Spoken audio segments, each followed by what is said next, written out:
पूरे देश में शहद उत्पादन में उत्तर प्रदेश सबसे आगे है।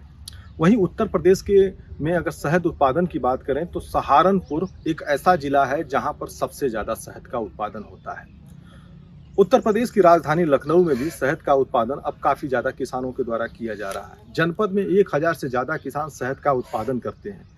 ज़्यादातर लोग ये जानते हैं कि मधुमक्खी पालन से केवल शहद का ही उत्पादन होता है, क्योंकि शहद उत्पादकों को जो मधुमक्खी पालन करते हैं उनको इन 3 अलग अलग चीज़ों से अतिरिक्त आय मिलती है। इनमें जो एक सबसे पहली चीज़ है उसे कहते हैं परपोलिस। पर्प में प्रोटीन की मात्रा काफ़ी ज़्यादा होती है और इसकी कीमत भी काफ़ी अच्छी होती है। ये समझिए कि एक बॉक्स से तकरीबन साल भर में करीब 1 किलो तक परपोलिस मिलता है और इस परपोलिस की जो काफ़ी ज़्यादा उपयोग है उसके वजह से इसकी गुणवत्ता और इसका रेट होता है, क्योंकि ये 1000 रुपये से लेकर 1200 रुपये तक मिलता है। इसी तरह जो पोलिन होता है, पोलिन भी प्रोटीन का अच्छा स्रोत होता है और पोलिन के लिए भी अलग ट्रे लगाकर इकट्ठा किया जाता है। पोलिन करीब 250 से 300 रुपये किलो बिकता है। वहीं तीसरी एक प्रमुख चीज़ है जो मधुमक्खी के बॉक्स से मिलती है, वो होती है वैक्स। वैक्स एक ऐसी चीज़ होती है कि जो वैक्स के माध्यम से ही कॉस्मेटिक में काफ़ी प्रयोग किया जाता है और वैक्स का उपयोग शहद पालकों की आय बढ़ाने में भी होता है। तो ये 3 प्रमुख ऐसे शहद के साथ साथ प्रोडक्ट हैं जो ख़ास तौर से मधुमक्खी पालक करने वाले किसानों को मिलते हैं और इनसे उनकी आय में काफ़ी ज़्यादा इजाफा होता है। तो आप भी जान लें कि मधुमक्खी से केवल शहद ही नहीं मिलता बल्कि पोलिन, परपोलिश और वैक्स भी मिलता है।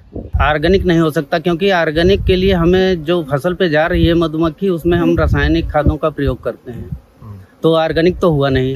क्योंकि अगर हम यही मधुमक्खियों के डब्बे अगर फॉरेस्ट के एरिया में लगा दें जहाँ पे फसल नहीं है, जंगली पेड़ पौधे हैं, तब जाके हमारा ऑर्गेनिक हुआ।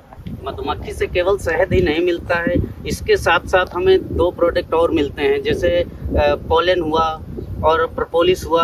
तो ये पोलन ट्रैप हम अभी लगाए हैं, तो इसमें जो भी हमारे वर्कर लेके आते हैं पोलन, वो इसके अंदर से घुस जाते हैं और जो पोलन उनके पैरों में लगा होता है, जो टोकरी होती है, उससे इस जाली में पोलन नीचे गिर जाती है और इस ट्रे से हम इकट्ठा कर लेते हैं। इस तरह से हम पोलन भी इकट्ठा करते हैं, प्रपोलिस भी इकट्ठा करते हैं और वैक्स भी इकट्ठा करते हैं। इस तरह से हमारा जो है अन्य प्रोडक्ट पे जब जाते हैं तो हमारा प्रॉफिट थोड़ा बढ़ जाता है, क्योंकि सीधे सीधे हम जो है शहद पे रहेंगे तो शहद हमारा इतना ज़्यादा नहीं निकल पाता है कि हमारे सारे खर्चे कवर कर दे। इसलिए इनके फ़ायदे क्या हैं अलग अलग, जैसे पोलिस है, परपोलिन है, या इस किस काम में यूज आते हैं? जो हमारा पोलन है वो लगभग 35 से 40% प्रोटीन उसमें होती है और वो प्रोटीन के काम आता है। और जो प्रपोलिस है एंटीबायोटिक होती है, वो जो है बिल्कुल वो ड्रेसिंग के काम में या कहीं घाव हो जाए उसमें लगाने के काम आती है। एंटीवायरल भी होती है, एंटीसेप्टिक भी होती है, प्रोपोलिस बहुत अच्छी होती है। और वैक्स जो होता है, वैक्स हम अपने नए छत्ते के निर्माण के लिए भी लगाते हैं। इसके बाद फिर हमसे जो है कॉस्मेटिक वाले ले जाते हैं, वो अपने प्रोडक्ट में डालते हैं। इस तरह से जो अन्य चीज़ें उत्पादन होती हैं तो वो सब मेडिसिन में ही ज़्यादातर जाती हैं।